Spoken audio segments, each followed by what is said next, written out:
This is Fraud to Fearless. Friends, you are made for more purpose, more confidence, more impact. Because when you live fearless, you inspire others to do the same. Let's go! Hey y'all, for season 2, we called in the big guns. This episode is part of a series called Fear Less. In this episode, we sit down with Sarah Jones, who's an empowerment mentor, entrepreneur, speaker, and the creator of the Crushing Fear program. She's helped countless women recognize the fears silently running their lives and teaches them how to dismantle them for good. Whether it's fear of failure, judgment, success, or simply being seen, Sarah has a powerful gift for bringing fear into the light and helping people move forward with clarity and courage. If you've ever felt stuck, sabotaged your own goals, which we all do, or wondered what's really keeping you from leveling up, this conversation is perfect for you and is going to shine a spotlight on what might be underneath it all. Let's go.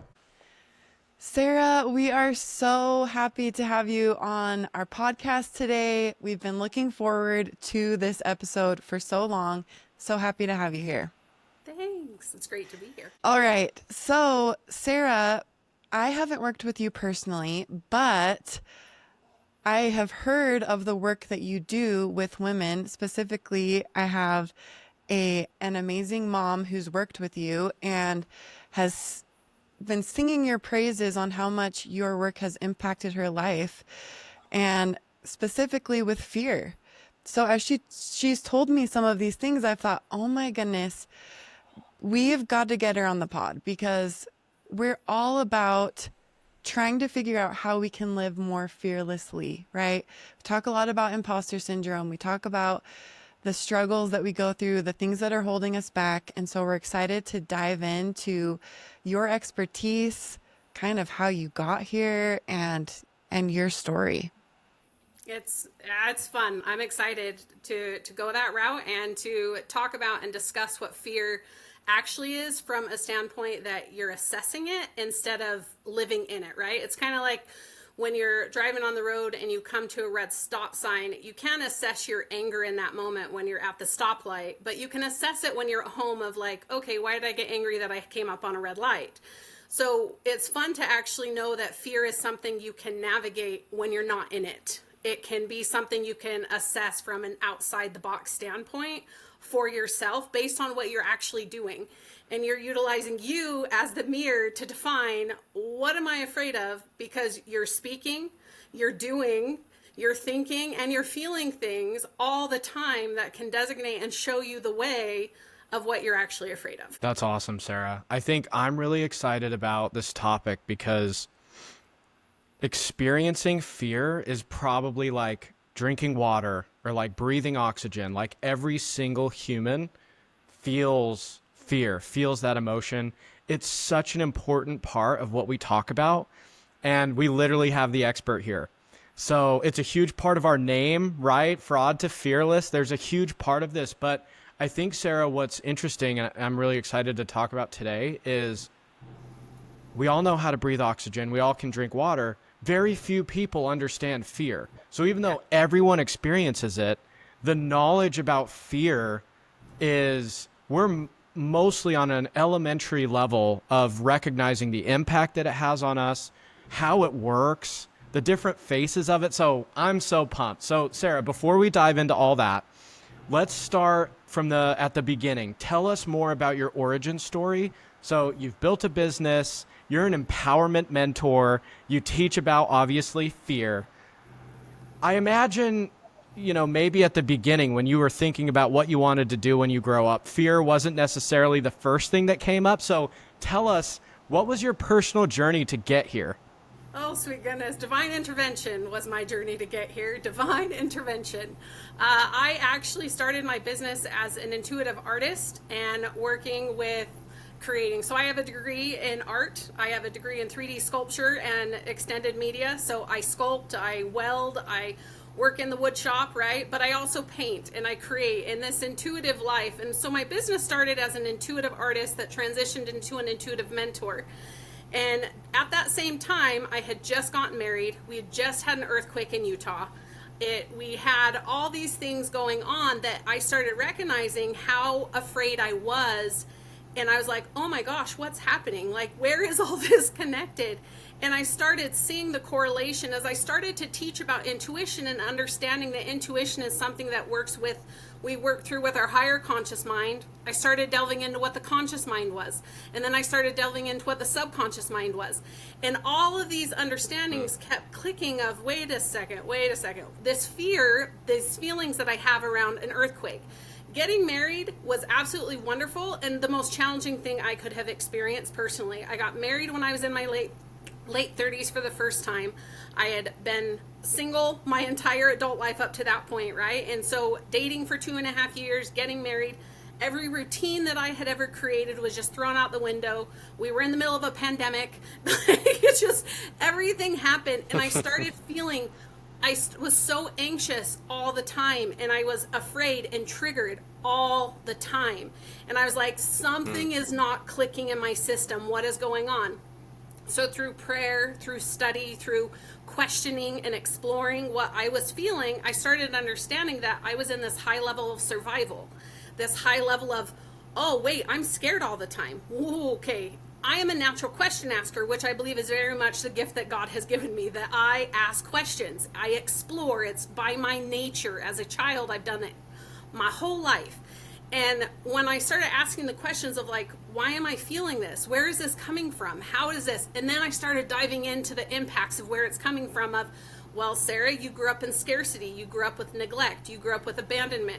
You have these fears that have come in from your own experiences. But wait a second, you have generational poverty. You have generational neglect and abuse. You have anger in your family line, right? You have these things to be afraid of.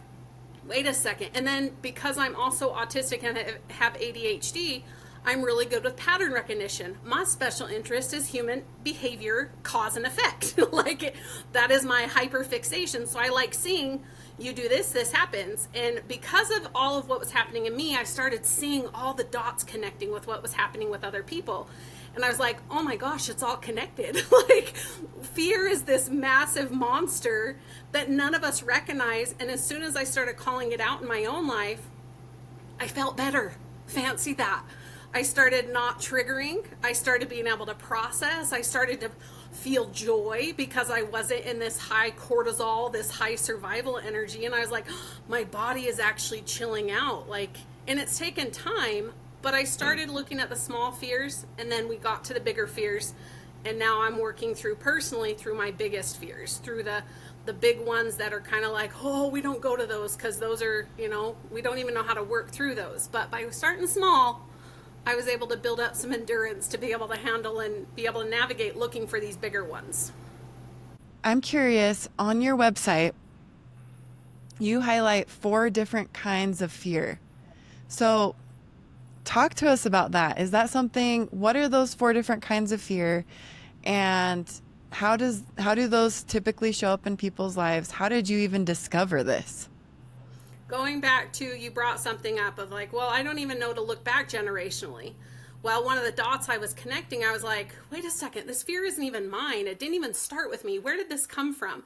Because some of the fears that I was recognizing I was feeling, it felt so much deeper. And being neurodivergent, I have some spidey skills, right? I have some super sensitivities to energy and to myself. And because I have a dysregulated nervous system, which I understand is my neurodivergence, is I have a hyped up nervous system. That's, in essence, that's what it is with my neurodivergence. And because of that, I have spidey skills that I can feel things and sense things. And so as I start to explore my own fears, I can feel that this one feels inherited.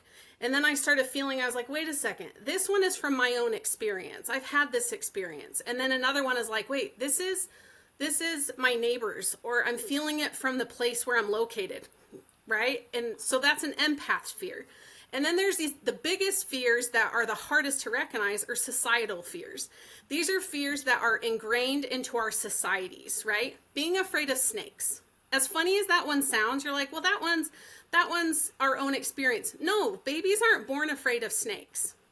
I've come to understand that there are 4 types of fear that are important for us to recognize: societal fear, empath fear, which is the most nuanced because you got to really know yourself to be able to recognize whether you're feeling your stuff or feeling someone else's stuff. We have inherited fear, which is actually the bulk of our fears that we feel because we're getting our family inherited societal empath and experience fears, and we're getting their inherited, right? So the family connection is the biggest one. But then we also have our own experience fears. When it comes to an experience fear, it can be anything from a small, I fell riding my bike when I was a little kid and I was alone and no one was there and I was afraid, to the big PTSD, CPTSDs, right? It can go from little T traumas to big T traumas. And so we experience fear. The same thing with why our families develop fears, why we are empathing or what we're feeling from other people.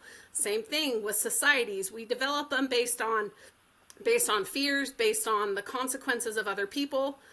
My mom had an experience in the 70s, might have even been the 60s, where she went to a gas pump when she was like filling up an old school gas pump, and it was the old school gas pumps where you put it down, you click it, and the money rotates and it's supposed to fill up your tank. Lo and behold, it charged her money, but it didn't give her any gas. So my mom in her lifetime started holding on to the gas hose to check to make sure gas was flowing into her car from then on out. Guess what I do? I do the same thing.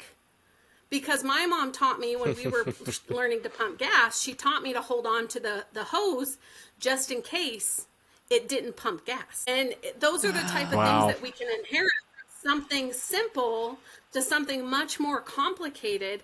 And when it comes to all of it, not everyone is going to be an empath. Not everyone is. But those of us who are, who feel this unseen world of energy from in and around people, because I serve highly sensitive women, it's important I talk about it, but you can pick up stuff that's not even yours. And you're like, wait a second, because you can check in with your own fears and be like, well, it doesn't feel like, I feel like I can just let that go quickly.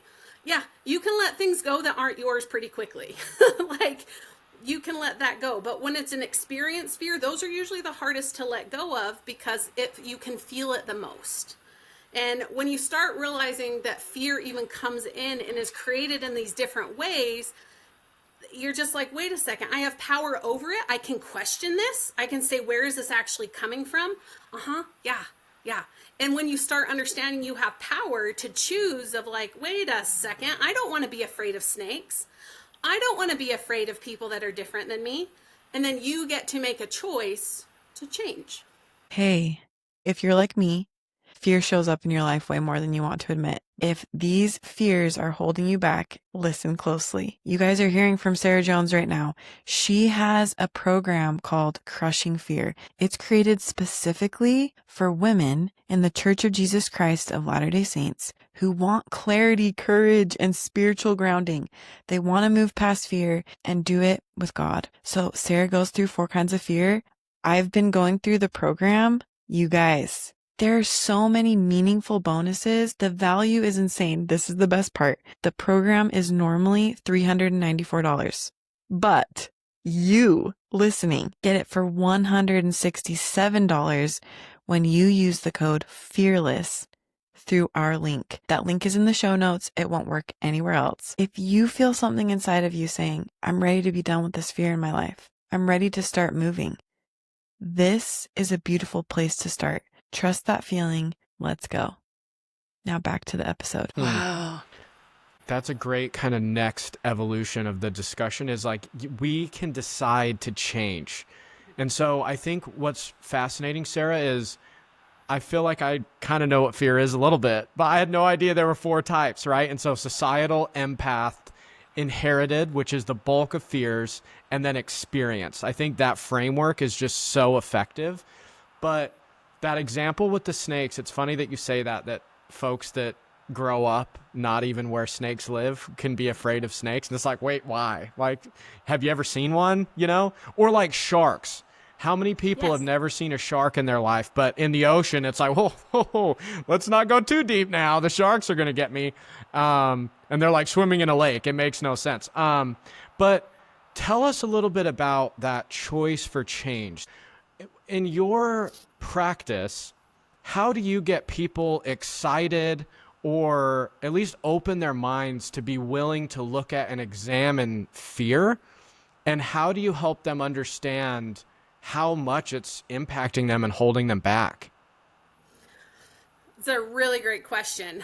One of the things that I live within is called the law of opposition, where there are things that are an equal and opposite that work against each other, but also work together. So if I get hurt this much, I have this much positive that comes from it, right? Or if I have this much darkness, I also have this much light. Or if I've had this many challenges, I have this many blessings, right? It can be seen. But in the law of opposition, what I work within is that where fear is where my faith is, okay? Or my awareness of it.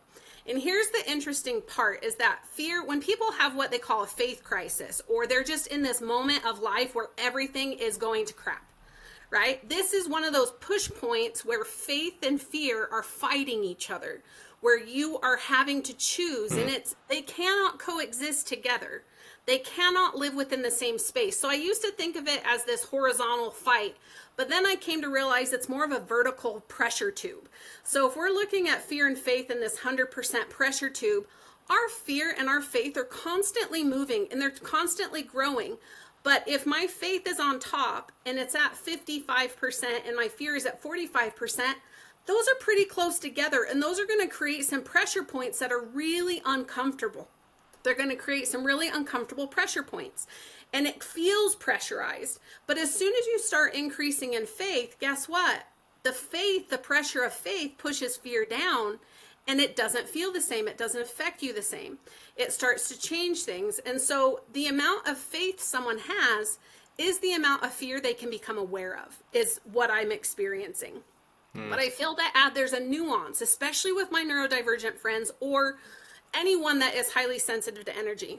There's something in your nervous system that quite literally is telling you to run all the time until you can calm it down.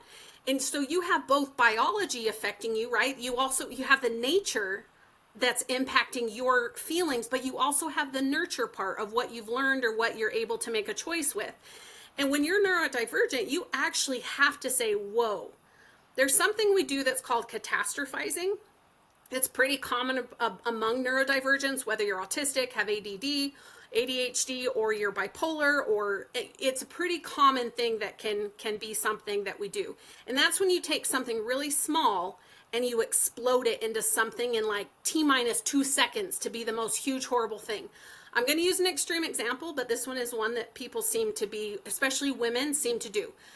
They imagine themselves or their families dying. And they think it, and it goes from, oh, I just put them to bed, to they're going to die overnight and all of us are going to die. Right? That's catastrophizing. There are levels within our bodies that are literally doing that without us recognizing it. And when it comes to any level of fear, you have to start becoming aware of it.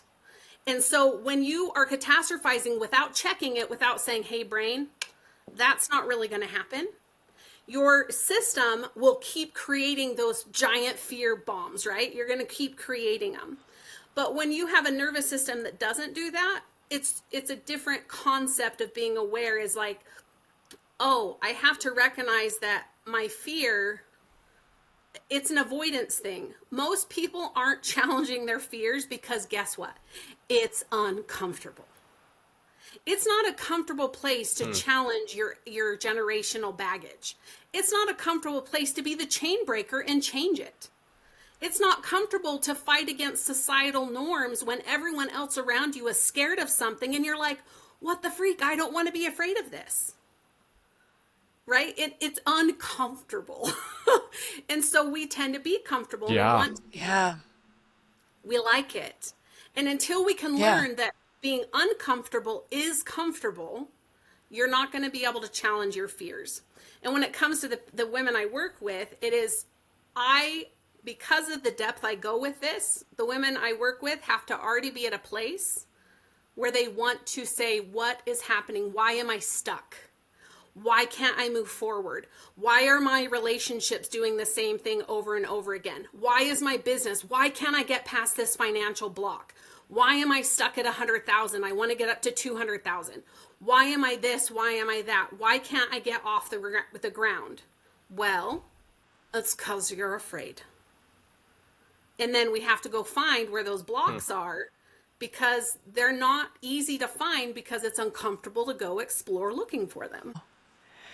Okay, so I'm trying to take all of this in. Like, this is amazing information, right? We just broke down the 4 different faces of fear.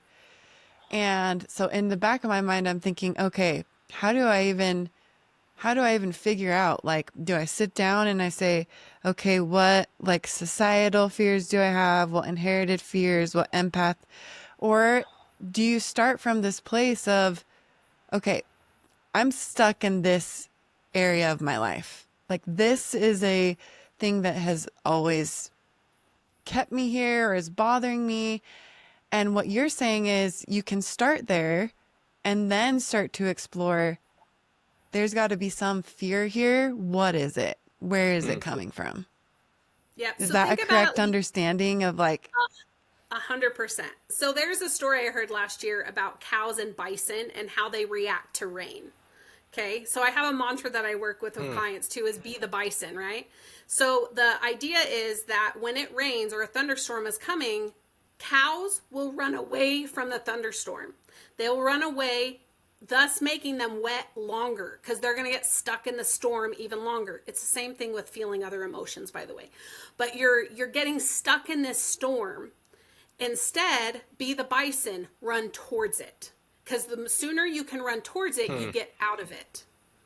And when it comes to these fears and identifying them, yeah, you can just ride along and see what's going to happen and see what pops up, because things are going to pop up on the daily. But if you really want to hunker in and you really want to be like, what is going on and what's happening, you identify exactly what you said, Brooke. You identify where these fears are. You're like, I'm stuck here. I keep doing this cycle over and over and over again in this way.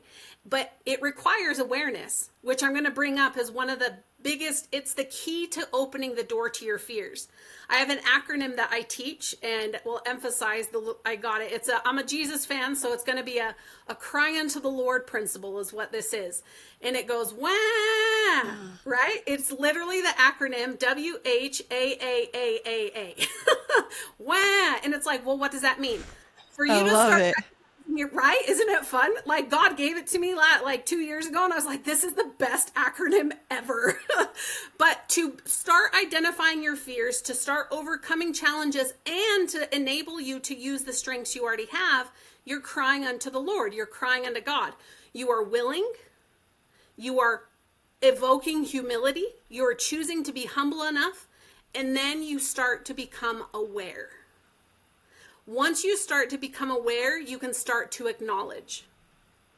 Once you start acknowledging without shame or blame that this thing is happening, this fear has been negatively affecting me and impacting other people, then you can start to be accountable to it.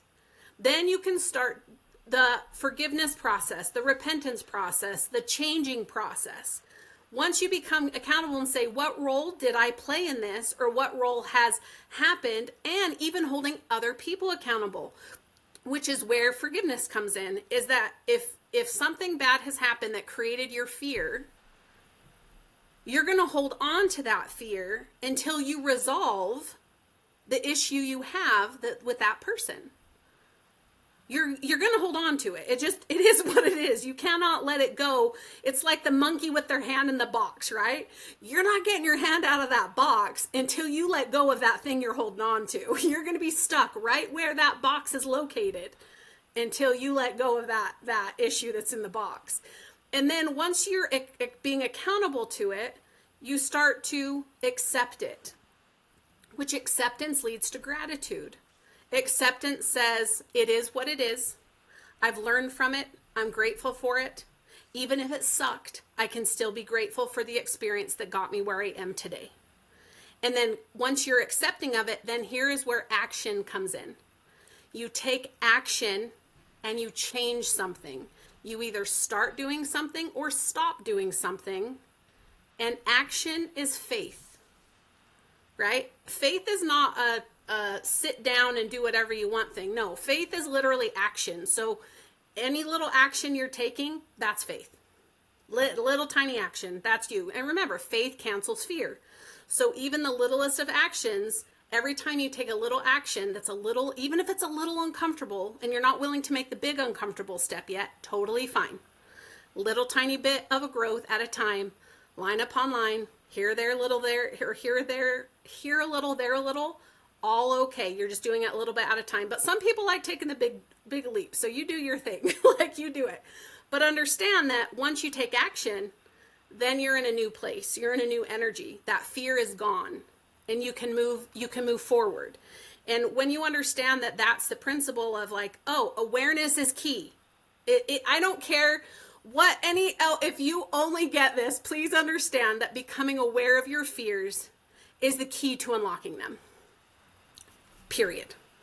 But the moment you have your eyes still closed and you're not willing to open them to see anything, you're also not going to be able to change anything. Open your eyes. Sarah, this is great. I mean, you just dropped us. Brooke and I call it nuggets, like a golden nugget whenever we're recording and there's like a really great template or framework, and you just dropped like 3 in that last response. I want to highlight something and go back. You said in your practice, you called it the law of opposition. Am I getting that right?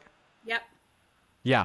So I'd love to kind of bring that principle into something we teach in corporate America. So with our executives, so I work for a Fortune 100 company, and our executives drive huge strategies, and sometimes it feels like have impossible tasks, right? Where they have a big target to go get, and we call it's very similar to your law of opposition. We call it polarities. Yes. And the idea is that we have to teach executives that they have to do 2 conflicting things at the same time. So I need to grow the business, but I need to reduce costs. What? You can't do both at the same time. And I love your Be the Bison story. I love learning from nature. I mean, all of us are, essentially from or have spent a lot of our time in Utah, and just nature is such a core principle of who we are in that state. But Be the Bison, I just love learning from nature. But if you're listening to this, and whether you're struggling with fear or you're in a weird spot, like you have your, entrepreneur and you're struggling hitting those goals, or you're in corporate America and it's like, I just feel like every day I'm just kind of going through the motions. I would reflect on the Be the Bison story, right? Because on the surface, I would argue that most of us probably respond to the potential of something threatening like the cow, where it's storms coming, go the opposite way. Like, it's so easy, right? It's logically the narrative is go away from it. And I love that Be the Bison. Like, no, we run through the wall. If there's a challenge, we're going to run through it. Let's be the bison. Let's go towards the storm because we're going opposite directions. I'm going to get rained on for less time. I just love that story so much. But Sarah, one thing we haven't talked about yet that I imagine is a common barrier that you deal with is ego. I'm so glad you what brought would you this say are some... Oh, I love it. I hit the nerve. So when we think about ego, what are some signs that someone might be ruled by fear? Because I imagine a lot of people like, oh, I ain't afraid of snakes. I ain't afraid of sharks. Like, I'm tough. I'm grown. And that's ego talking. So give us some like indicators for those that are listening. Like, what are some signs someone might be ruled by fear? I love this. So I want to expound on your ego first, and then Please. I'll answer that question. Yeah. Please. When it comes to fear, so think about this law of opposition, right? That I'm talking about is that we have fear and we have faith. And we have something called I call it the pride cycle or the ego cycle. And this ego cycle is the thing that's going to drag us down. It's going to bring us into misery. It's going to just drag us down, and it's uncomfortable. It's more like a spiraling effect. And when it comes to ego is ruled by three things. It's ruled by fear, it's ruled by doubt, and it's ruled by indifference. And those cycle together. And I teach this in my free empowerment training, Move Your Mountains. So if you want more depth, that's where you'll go. But this principle is you have fear, doubt, and indifference. Fear, doubt, and fear leads to doubt. Doubt leads to indifference, and indifference leads to fear, and it keeps going, right? However, the opposite is also true, that we have a humility cycle. We have a cycle that is faith leads to hope, hope leads to charity or the pure love of God. And it leads to faith, faith leads to hope. And so it's this spiraling effect. So you have an ego that wants to drag you down. The ego never wants to raise you up. Like it doesn't. Mm-mm. Your ego is fueled by fear, doubt, and indifference. It's fueled by this sense of power and entitlement. When it comes to trying to understand, like, why do I keep cycling down? Why can't I just get up here? Well, it's because you have some fear, doubt, and indifference going on. You have some whatever, and it can show up anywhere. It can show up in multiple ways. So in your case, or answering your question of how do you know what it actually looks like? Well, you're a control freak. Control freaks are pretty fearful. You have massive needs for control, controlling yourself or controlling others. And if you yourself are the one that says, no, I don't do that, but other people tell you, you do that. You do that, right? Like, there's a need there. Yep. You have high levels of anxiety. You have high levels of anxiety and high levels of stress. You feel overloaded, overwhelmed all the time. You have high amounts of worry. You worry about X, Y, and Z. It may be at work that you're like, I don't worry about anything at work, but you're constantly worried. Are you going to get in a car accident? Are you going to be able to communicate this thing the way you want to communicate it? Are you worried you're going to miss your flight? How worried are you about different things? Worry is your sign of your level of fear, because worry is fear. It is a sign. And when you're worried, it can get you. Okay. You're also unable to question yourself. You're unable to question God. You're unable to question others. So you're a blind follower, even unknowingly, where you're unable to question. You trigger easily. I talked about that earlier with myself. I trigger easily. Triggering is putting your body and your system into a fight, flight, freeze, or fawn space. There's your sign. If you trigger into anger, if you trigger into being annoyed, if you trigger into anything and you feel like you have to fight, flight, freeze, or fawn, there's fear. Right? If you constantly have to tell your brain to chill out because you're triggered, even if you're able to tell your brain to chill out and you're able to work through it, guess what? The underlying energy is still fear. It is still a fear, even if you're able to work through that trigger. And until you can get to the point where I still trigger, right? I'm going to trigger. I'm human. It's what's going to happen. However, my triggers happen a whole lot less. They're also, when they do happen, they don't take up my entire life and stop me for days at a time or weeks at a time. My husband and I, we joke about it. We're like, this is how we know our marriage is we're doing better than we ever have, because when we trigger each other, we can get through it in like 20 minutes now instead of it taking 2 weeks, right? We can like, oh, here, you triggered me, I triggered you. And it's because we're working through the fears. And it's neither one of us, it's never about what we are experiencing together. Everything that we trigger is always about something before us. A trigger is always about something before. Always. So that's your sign. A trigger is, I am responding in fear. There's something happening.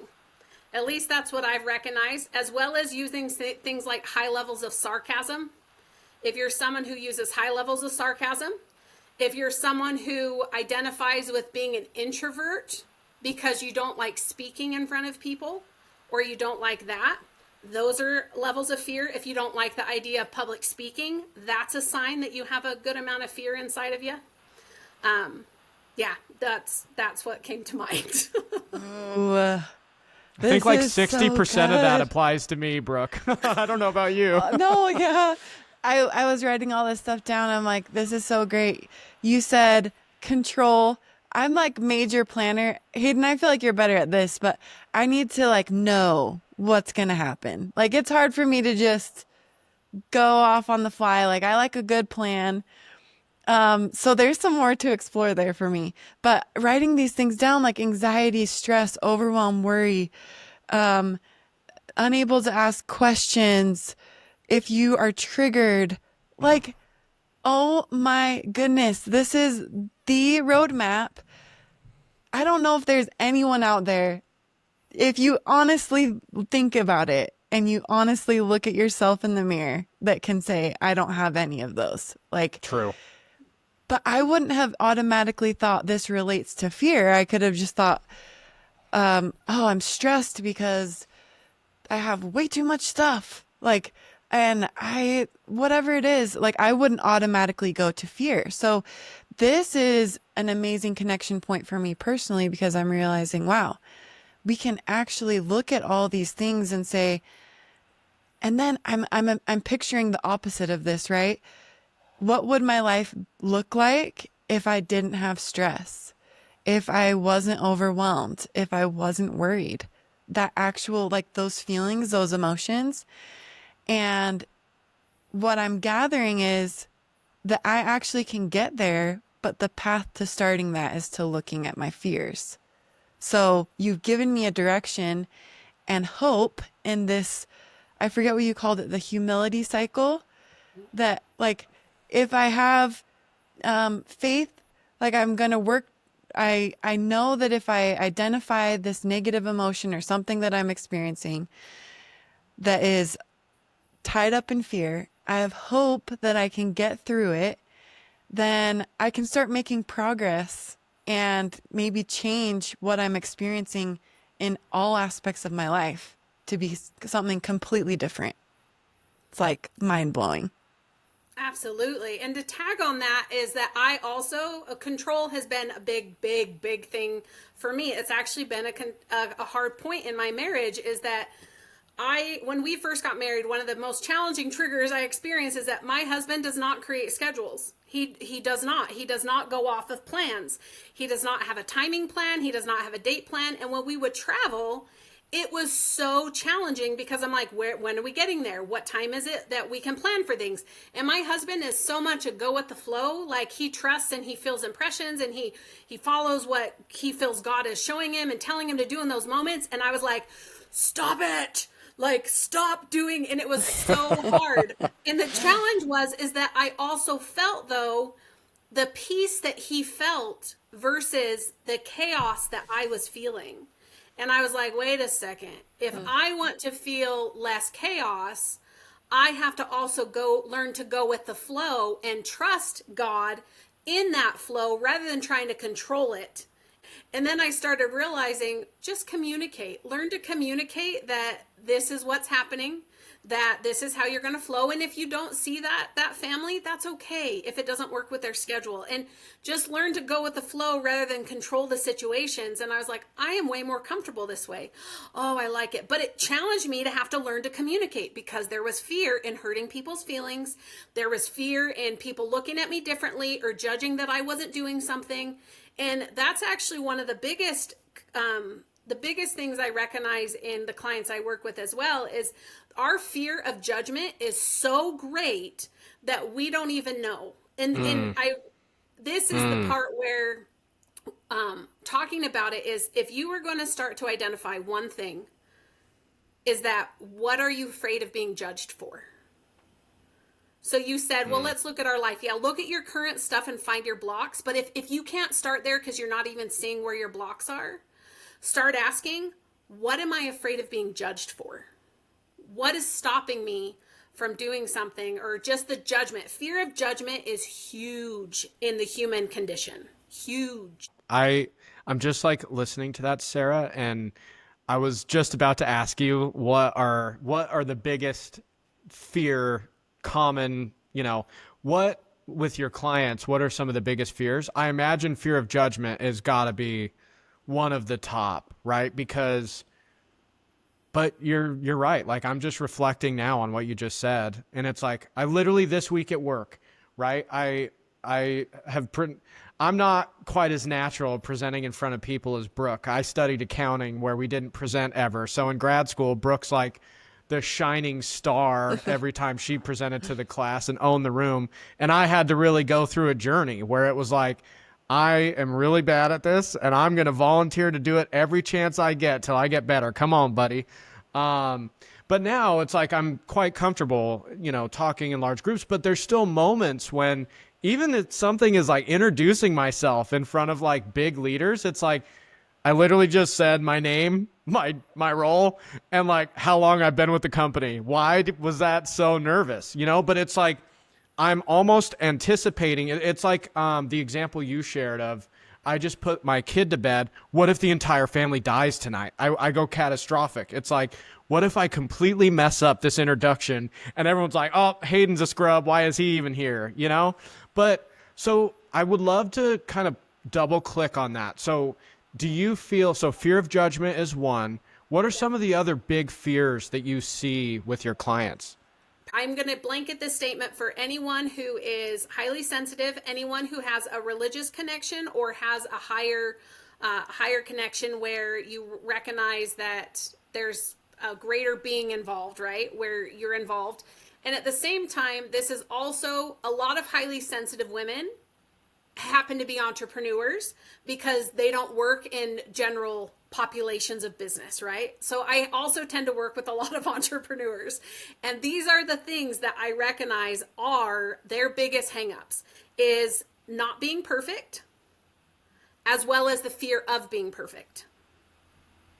So it's both. And this is the duality that I find most often is that it's that duality, it's that law of opposition. These two things that exist is the fear of being perfect, the fear of not being perfect. We have the fear of failure, but also the fear of success. We have the fear of their own power, strengths, and gifts, and also the fear of using them wrongly, using them in error or becoming prideful or living by their ego because they're so gifted and talented that they become afraid of using their gifts and talents. Because what if it corrupts them? What if they turn bad because of it? Right? What if something happens and they make a mistake and they become wicked? And then at the same time, they're also afraid of being seen and heard. Those are the biggest fears that I recognize consistently. And it amazes me how the duality exists. I remember when you guys told me what your podcast was about, about self-sabotage or about like, what is this going on? And we think about that ego or pride cycle and fear. And when we talk about why do we think that we're not enough? Why do we think that we're not? Well, that's our brains checking us and telling us we're not enough. That's not us working with a higher power. That's not us working with God and feeling that we are these greater beings. That's us trying to check our own pride by telling us that we're horrible people. Like, that's us. And as soon as we invite God in, as soon as we invite this creator energy in, we start realizing, wait a second, like I can actually do this. I don't have to be perfect. It's okay that I make mistakes. Wait a second. The greatest power we have as people is to actually acknowledge our weaknesses.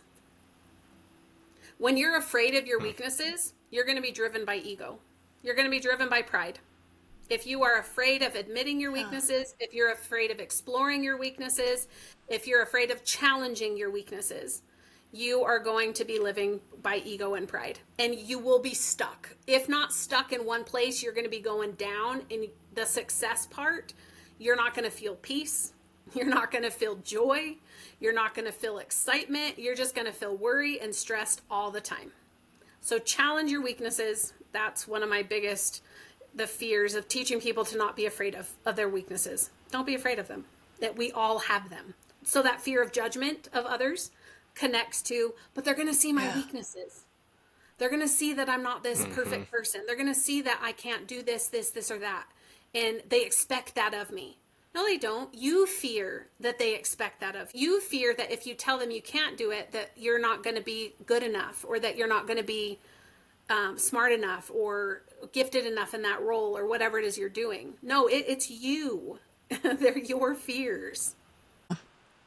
This is so powerful because I am an entrepreneur and all these things that you listed, I'm like, oh my goodness, this is totally calling me out. Um, I'm curious, I kind of want to double click on one of the things that you said, that there's this duality, right? A fear of failure, for example, and then a fear of success. So I've heard this in my past. Like I've heard people say, is it really that you're afraid of failing, or are you afraid of being successful? And I've sat with that, and in my mind I'm like, no, I know that I'm afraid of failure. Like, I know it, I can own it. I've had those, and that's what's kept me stuck. But when I think about having a fear of success, I don't, can you help? Like, for someone who might be feeling like me, like, nope, I'm definitely the fear of failure. Do you think that everyone does have this fear of success? And how can we identify that if we're just so stuck in the nope, it's just the fear of failure mode? Perfect.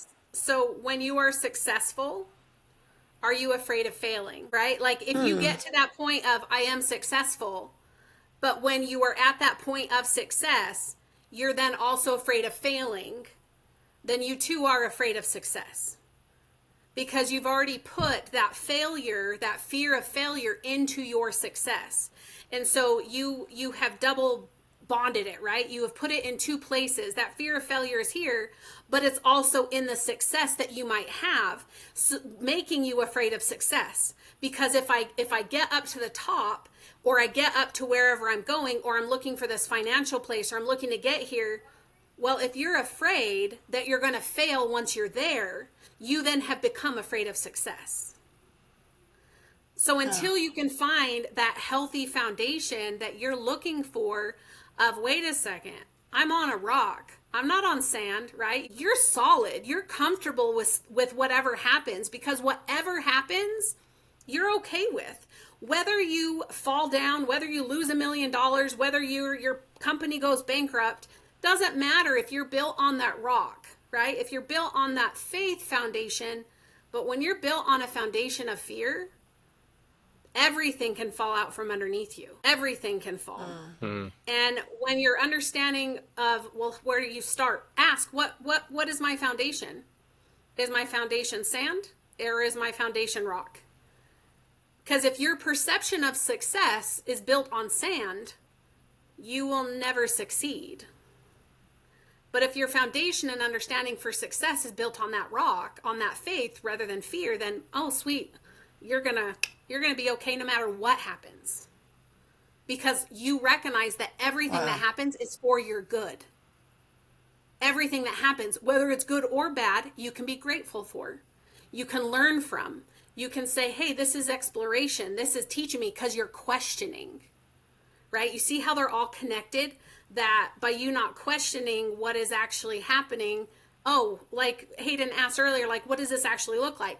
This is what it actually looks like of, oh, wait a second, I'm really on, oh, I might be on sand. I might be on sand. I had a breakthrough just this week about my own business and my own life, and trying to understand. I was like, well, why am I still stuck? So I do a lot of one-on-one mentoring, and my referrals with one-on-one, A-okay. But I am learning to still expand and grow my online work, right? My programs, my self-paced programs. I'm still looking to grow that. And it's like, okay, why am I not doing it? Why am I stuck where I'm at and not able to progress in that? Oh, well, I'm afraid. Okay, why am I afraid? Oh my gosh, I actually have faith in God. I have faith that God can do everything. But guess what? I don't have faith in myself.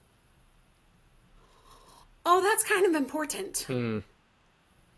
Right? If I don't have faith in myself, that means I, Sarah, believe that I am Sandy, that I am in that place. And if I don't have faith in myself, that means I'm afraid of myself. I'm afraid of what I'm going to do. I'm afraid of what I can or can't do. And it's like, wait a second. So through all the time and experience, that as soon as that came to fruition in my mind, I was like, I don't have faith in myself. And then I was like, I don't like that. I don't like the way that feels. So, okay, how do I transition to having faith in myself? What do I need to do? Again, take action. It's faith. What do I need to do that shows that I have faith in myself? Well, I start speaking kindly, more kindly to myself. I start saying, good job, Sarah. Oh, that was courageous what you just did. I'm so proud of you. You literally have to change if you want to get out of that fear, sandy foundation into that rock, solid faith foundation. You have to change. You can't just keep doing the same thing over and over again, expecting different results.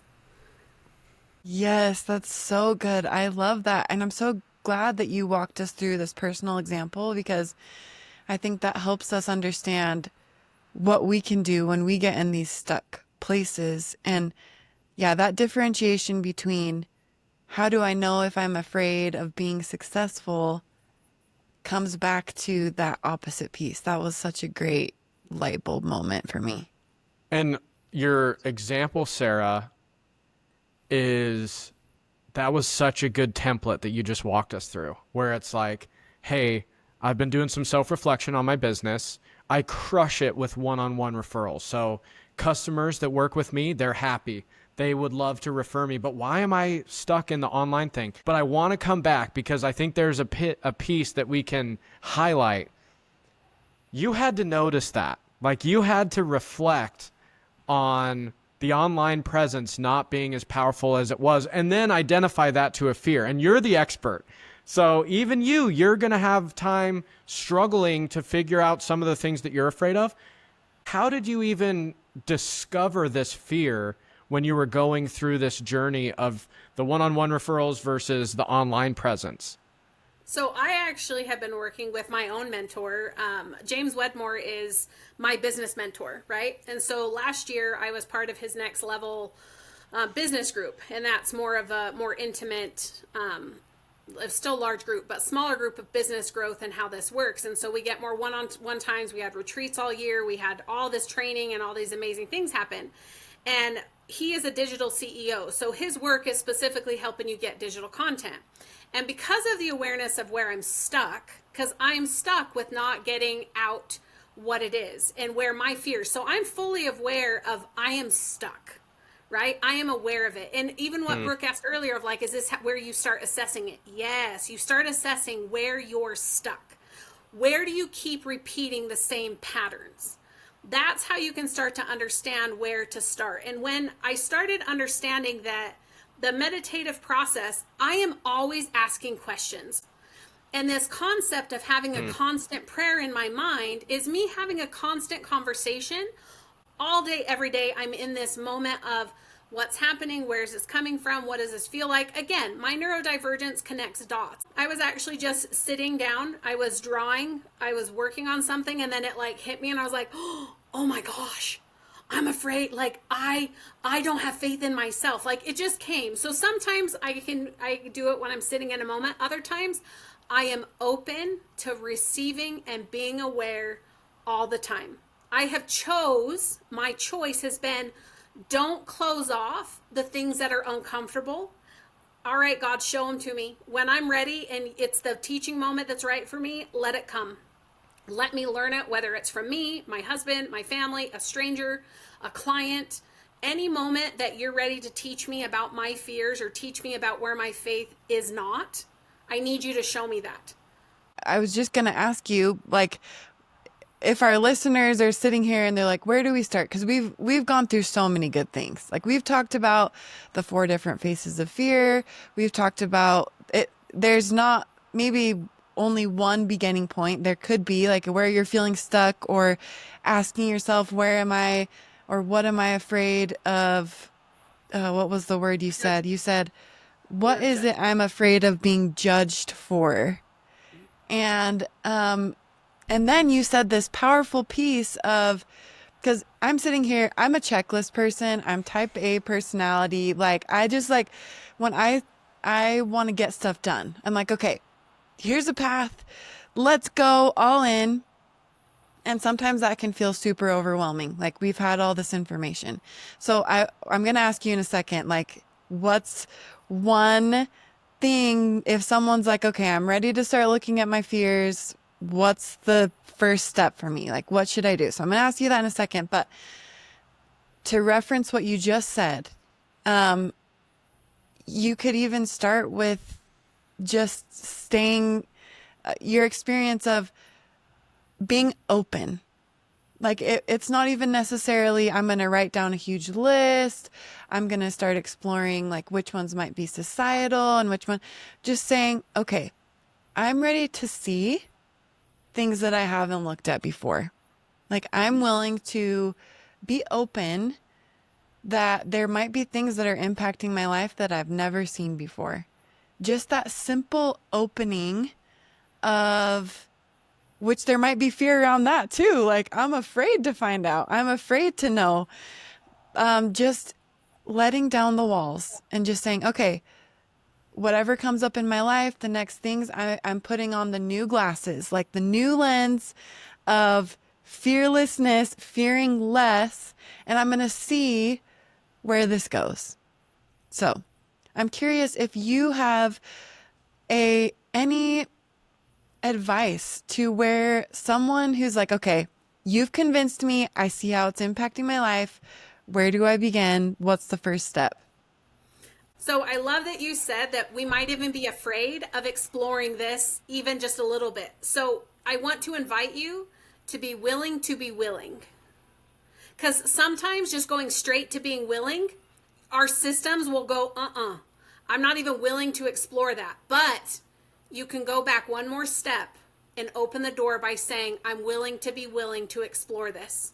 And as soon as you can set that intention, because here's the beauty about faith. Faith is action. Hope is intention. Hope is a combination of what you are, without hope, you cannot manifest. You can't. It doesn't work because manifesting is dependent on hope. It's dependent on this ability to see. And then charity is this ability to receive. And when you're understanding that all of these are combined and you're like, well, what step do I take? Well, you set your intention, which is hope, right? So you've already taken the action by questioning it and saying, okay, I'm willing. And then you set your intention to say, I'm willing to be willing. And I'm allowing my body, my mind, my heart, my soul, I'm allowing myself to do that. And if you're afraid of giving yourself permission, that could also be a thing where you say, wait a second, I don't want to be afraid of giving myself permission. I don't want to be afraid. Let me choose, because it's all your choice. What we're trying to do though is find where in your mind you have taken away your choices. Fear takes away choice. And when you can identify that you're looking to find where you have the choice, you do that. I do that in a couple ways. So I specifically remember I said I used to be an intuitive mentor. I started out as intuitive and I started realizing that intuition is just part of the work I do. Hence why now I am an empowerment mentor. One of the things that I do and teach people to do is intuitively start releasing. So as an example, I do intuitive colorings. I do intuitive drawings. I follow the feelings and I just get it out. If you've ever heard of scribbling with the subconscious mind, if you've ever heard of like you have an emotion and you just scribble until it feels complete. Intuitive drawing is similar to that, but you're working with the higher conscious part of your mind. And so you're feeling it differently. But intuitive drawing is a way where you can just set your intention, because your intention, and I'm going to just draw and release and color and whatever. If you set your intention that says, I'm going to release and let go of this thing that no longer serves me. I'm going to set my intention to say, I don't want to be afraid of this anymore. You have the choice to enact faith and say, I'm willing to let this go. When you can engage your body, your nervous system needs to chill out, right? And so when you can engage your body and you're just moving and you're not doing it by a checklist, Brooke, right? There's no checklist. This is a simple way where you can start to feel, where you can start to just let your body do what it needs to do. It's like it wants to march in place. You let it march in place. You let it. Just allow for your body to start understanding that, wait a second, this stuff all means something. And you're not trying to trick your brain anymore or be afraid. There's another phrase that I use often. It's follow the peace. The way you can understand that something is revelation or intuitively given is you feel the peace, not the logic, the peace. And so when you can start to identify the peace, peace is what's going to help you navigate the fear. Peace is going to help you find, oh, it's okay. I don't have to be afraid. I don't understand it, but I don't have to be afraid because I feel peaceful. And when you can discern within yourself what that peaceful feeling is, whoo, right? And the only reason I know what peace feels like is because I did a whole bunch of stuff in my life that did not bring me peace. And when I started to do the opposite of those things, I was like, wait, I like that feeling a whole lot better. And then I started pursuing that feeling. And when you can really seek that and follow the peace, you're just going to feel a whole bunch better. Thanks for bringing up these other alternative ways of being able to release fears. I think a lot of times we just think, okay, this is something we need to sit down at a desk and like think through these things and write them out. And I love this. It brings up, memories of different books that I've read and understanding different therapeutic models where actually like drawing things out, what it does in the brain, the neuroscience behind it. I'm remembering a book, The Body Keeps the Score. Like the things that we experience in our body can impact us physically, and that can be reversed. That there are physical things that we can do, just like I think the easiest thing for people to relate to is like working out. Can work out to get stress out. So it sounds like there's other things. If you have fears, there are physical things that you can intuitively do to also release those. And I love that that's another tool in our tool belt. It kind of reminds me, Sarah, we learned this in grad school, but different executives, and it's a common technique. But if you're ever worried or going into a big presentation, literally like sneak in the bathroom real quick and just go look at yourself in the mirror and like put your arms up like this and just own the space. Just like be powerful, like looking at yourself in the mirror and being like, you rock, you're a stud, you can do it. And I love how even highlighting in your own personal example, when you recognized you had a fear, you did that. You said, okay, my self-talk to myself isn't going really well. I need to be nicer to myself. Sarah, you got this, girl. And it's just like, it sounds simple, it really does. But what's fascinating is going back to the very beginning, we talked about every human drinks water, they breathe oxygen, they experience fear. But fear is just something, it's like the bottom of the ocean. No one knows what's down there. And I think what's so powerful about our episode and what we talked about today is we bring that to light of what fear is, what are the common ways, how to conquer it.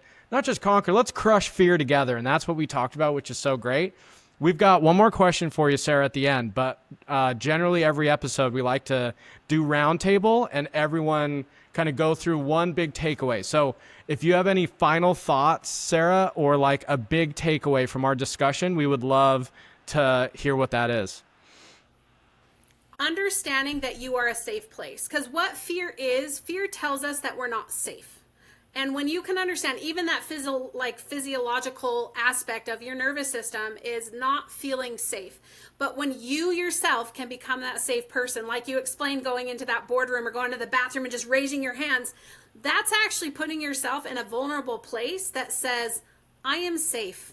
I know what I'm doing. A lot of the work that I work with clients through is to debunk the parts where they don't feel safe. And to debunk, because that's part of the empowerment process, is for you to feel safe within yourself, for you to know that you are safe, to know that you are trusted, to know that you are strong, to know that you are kind, and to know that you can do these things. And when you don't realize that you are a safe place, you are high in fear. But when you can establish that you are safe, you know how to take care of you. You know how to work with what you're feeling, what you're thinking. You know how to process through this because you've done it, because you're there. And when you can become conscious that you are in a safe place, that this boardroom I'm going in, even going with what I was explaining with Brooke about going up in a business, right? Even if you go into a meeting and you have no clue what's going to happen, when you're on that rock and you know you're safe, anything can happen and it's okay. because you yourself know what you're going to do. You know how you're going to follow it. You've learned to trust your intuition. You've learned to trust the thoughts and the feelings that you've had. You've developed a relationship with yourself in a new way. You've started to recognize, wait a second, this feeling I'm having right now and this stress or this discomfort, maybe it's not mine. Maybe I'm feeling it from everyone in the room. If something weird is going on, I know that I trust myself to follow an impression and to go somewhere. I trust my intuition. And see how it all builds, that as you're building faith, which charity is also connected to revelation, it's connected to our ability to receive. So when you're receiving these inspiration, these impressions, lo and behold, you have already built faith and hope and charity. They work together, and really trusting yourself that you know exactly what's going on. And then we get to positively influence other people, because guess what? The greater the faith you have, the greater your light shines. The more you attract, the more magnetism that you have, because people are attracted to the light.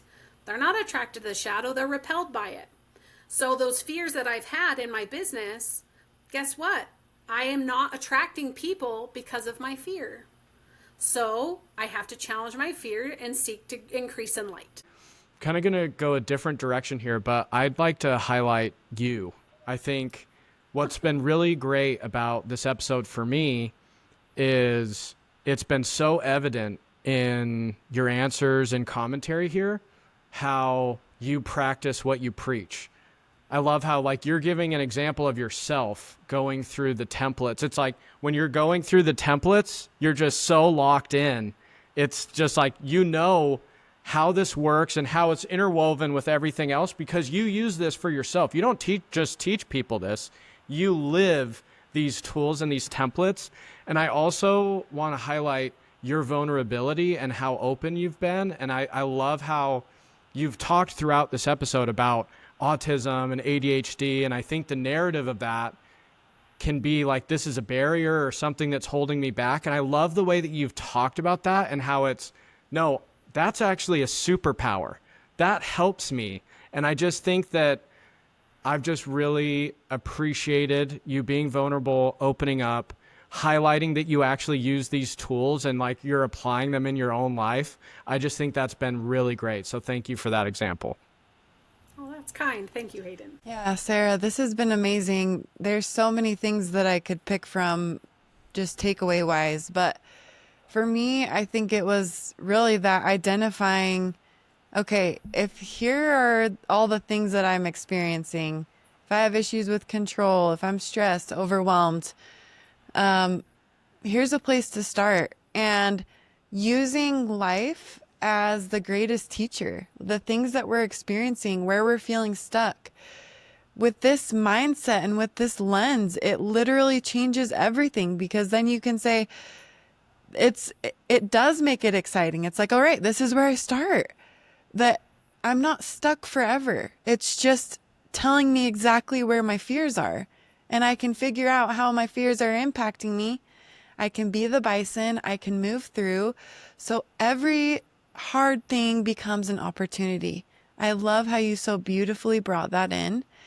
And it gives so much hope to moving forward, because this is what keeps us stuck in our life. This is what keeps us from living the life that we want to live, doing the things that we want to do, becoming and using the gifts that we were sent here to bring to the world, to serve other people and to live with joy. So I have a new perspective of whenever I'm feeling stuck, great, bring it on. Sarah, where can people go to, for those that are listening that are like, you know what, I need an empowerment mentor. I need someone that can help me conquer this. Or if they want to learn more about your work or dive into your Crushing Fear program, like where should people go to connect with you or learn more about your work? Oh, wow. Thanks, Hayden. I would love you to guys connect. It is sarahjonesmentoring.com From there, you can actually get to, I have a free empowerment training called Move Your Mountains that gives you a half off for the time when you take it to the Crushing Fear program. So check that out. It's very fun. And then I also, Instagram and Facebook is also Sarah Jones Mentoring. There are some really, you guys keep talking about nuggets. I try to create nugget content where it's kind of that moment of mind blown. And Hayden, I appreciate you. Being vulnerable is a choice. I have chosen to not be afraid of it. Yeah. Right. I've chosen to, and by that, it's a beautiful thing. And I'm thankful that you emphasized it and felt something from that.